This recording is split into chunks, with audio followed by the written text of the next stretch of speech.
नमस्ते, सुप्रभात. मी आहे स्मिता आणि मी गावाकडची मुलगी. तर बऱ्याच दिवसांनी आज मी ब्लॉग बनवते. तर आज तुम्हाला खूप काही सांगायचं आहे मला या व्हिडिओमध्ये. तर व्हिडिओ शेवटपर्यंत पहा. सगळ्यात पहिल्यांदा तर वाडा मस्त असा क्लीन केला आहे. सगळा पालापाचोळा नेऊन पेटून टाकला राबामध्ये. आणि आमच्या घरी छोट्या छोट्या अशा कैऱ्या आलेल्या आहेत. तर ह्याला तर खूपच छोट्या आहेत. बाकीच्या ठिकाणी चांगल्या अशा मोठ्या कैऱ्या झालेल्या आहेत.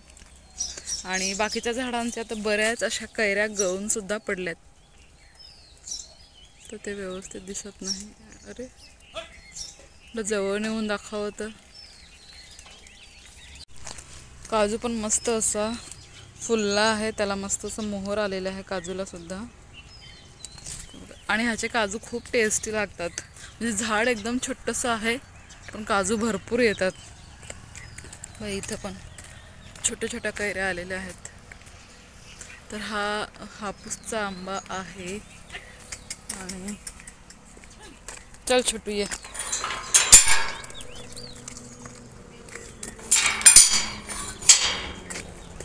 हे बघा खाली किती कैऱ्या पडलेल्या आहेत. अशा दररोज पडतात. मी ज्यावेळेस अंगण झाडून घेतलं ना त्यावेळेस पण भरपूर अशा आता मी गोळा करून बाकीच्या तर फेकून पण दिल्या.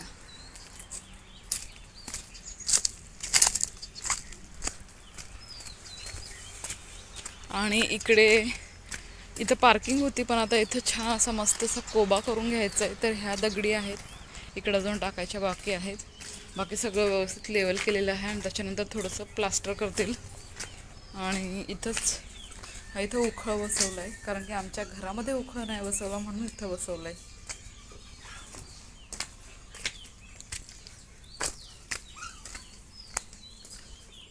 आणि ह्या बघा किती छान आणि मस्त अशा कैऱ्या झालेल्या आहेत इथले.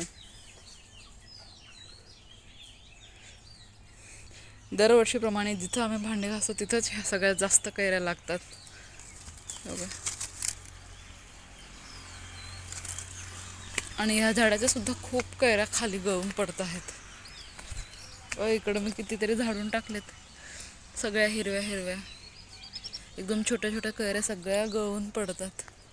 ते बघा पूर्ण घोसच्या घोस असे मस्त कैऱ्या आलेल्या आहेत. आणि इथं तर खूपच जास्त आहेत. तर बऱ्याच लोकांना माहिती आहे माझी एंगेजमेंट झालेली आहे. तर यावर्षी लग्न आहे. तर डेट फिक्स झालेली आहे. 12 आणि 13 मेला लग्न आहे. बघा मी पत्रिका रेडी केलेल्या आहेत. आणि बाकीच्या पण आहेत करायच्या सगळ्या. इथे पत्रिका आहेत. तर रोज रात्री झोपताना मी हे जे दोरे आहेत ते पत्रिकांना लावून झोपते. आणि सकाळी उठल्यावर पण थोडंसं काम करते म्हणजे काम थोडंसं होईल आणि बाकीच्यांना पण त्रास नको. तर जेवढं होईल तेवढं काम करत आहे मी. आणि इथे पण हे सगळे बॉक्स वगैरे आहेत. ह्याच्यामध्ये पत्रिका आम्ही सगळ्या मस्त रेडी केलेल्या आहेत. तर ही अशी पत्रिका आहे. ह्या बघा बऱ्याच कोंबड्या आहेत. सगळ्या बाहेर निघून आल्या. ह्याच्यामध्ये मी सोडल्या होत्या पण त्याच्यात आता एक पण नाही राहिली कोंबडी. हा बघा हा शिवरात्रीच्या जत्रेतून आणलेला थोडासा प्रसाद आहे. तर तो सुद्धा घेऊन जाते मी आता दुकानात. आणि टिफिन पण भरला आहे ऑलरेडी. तर तो घेऊन जाते. दुकान मी ओपन केलेलं आहे. आणि छान सुंदर असं माझं छोटंसं दुकान. आणि हे काल मी सामान आणलेलं आहे. तर जो काही स्टॉक मी रिस्टॉक केला तर तो तसाच आहे. तर ते सगळं सामान व्यवस्थित लावायचे. काल मला टाईमच नाही भेटला लावायला. तर आज लावावं लागेल वेळात वेळ काढून. हे सगळे आर्टिफिशियल फ्लावर्स आहेत. 3 कलरचे आणलेत. आणि हे जे लायटिंगवाले काय म्हणतात त्या टियारा म्हणतात की काय ते आहेत जे आपण केसांमध्ये लावतो ते. आणि वेगवेगळ्या कलरच्या टोप्या आणल्या. इथं हाफ केळीचे बॉक्सेस आहेत, बेस आहेत. आणि ह्याच्यामध्ये सगळे बॅनर आहेत जे हॅपी बर्थडेचे ते. तर हे सगळं असं घेऊन आलेली आहे मी. आणि आता ओव्हन चालू केलं आहे. इथं हा ऑलरेडी मी स्टॉक आणून ठेवलेला आहे कारण की प्रत्येक वेळेस मोठी गाडी घेऊन जाणं आणि सामान आणणं काही होत नाही. तर त्याच्यामुळे इथं भांडी घासून ठेवलेली काल मी. आता पहिल्यांदा बेकिंग सुरू करते. म्हणजे जे ब्रेड आहे ते बेक करायला टाकते. त्याच्यानंतर सफाई करते. कारण की सफाई करेपर्यंत जे ब्रेड आहे ते बेक होऊन जातील. तर एका कस्टमरची खूप डिमांड होती की त्यांना रेड वेल्वेट केक पाहिजे. तर आज दुपारून त्यांची केकची डिलिव्हरी आहे. तर लवकर मी केक बनवून फ्रीजमध्ये ठेवते जेणेकरून केक मस्त थंड होईल आणि त्यांना केक मला देता येईल. तर जो ऑर्डरचा केक होता तो मी रेडी केलेला आहे. तो केक तुम्हाला दाखवते. हा बघा, हाफ kg रेड वेल्वेटचा केक आहे आणि मी एकदम सिंपल अशी केकची डिझाईन केलेली आहे बघा. आणि इकडे अजून काय भांडी घासायचे बाकी आहेत, हे काम बाकी आहे. बाकीचं सगळं मी सामान ठेवून दिलं. अजून दुकान पुसायचं बाकी आहे तर ते आता मी पुसून घेते. भांडी घासून झाल्याच्या नंतर इकडचं सगळं सामान मी उचलून ठेवलं व्यवस्थित. झाडू इथंच राहिलं. तर आता जरा दुकान थोडंसं क्लीन दिसतंय आणि 2च केक आहेत. पेस्ट्री आहेत, कपकेक आहेत आणि हे बघा हे ड्राय केक आहेत. तर असं आहे माझं दुकान. बघा, बिझनेसचा मेन पार्ट म्हणजे सगळा हिशोब व्यवस्थित ठेवणे. तर हे सगळी माझी बिलं आहेत आणि हे आत्ता सामान आणलेली ती बिलं आहेत म्हणजे मार्चमधली. तर डेट वाईज मी सगळं लिहून ठेवते आणि याच्यामध्ये रोज किती काय जात असतं ते सगळं असतं. आणि ही आहे माझी ऑर्डरची बुक, जी डायरी आहे ती कोणत्या तारखेला किती ऑर्डर्स आहेत तर त्या सगळ्या लिहिलेल्या असतात.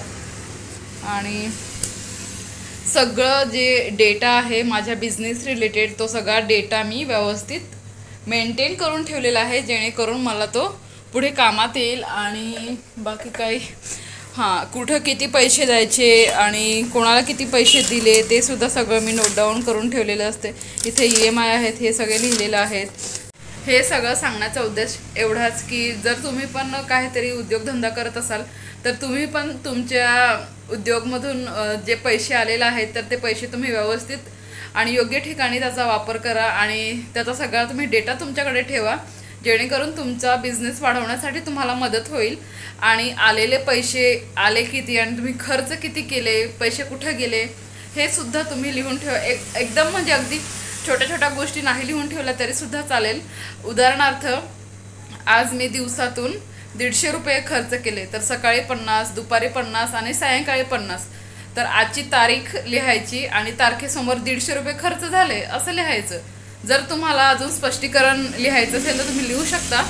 पण अशी एक आबडधोबड म्हणजे तुम्ही जे कॅल्क्युलेशन आहे तर ते तुम्ही तुमच्याकडे ठेवाल तर तुम्हाला माहीत होईल की किती पैसे गेले, किती पैसे आले आणि आपला प्रॉफिट काय आहे. तर ह्या सगळ्या छोट्या छोट्या गोष्टी तुम्हाला माहीत होतील.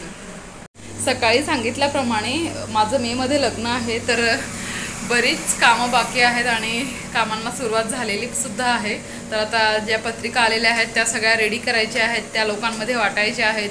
अजून शॉपिंग बाकी आहे, त्यातल्या त्यात दुकान पण मला सांभाळायचं आहे.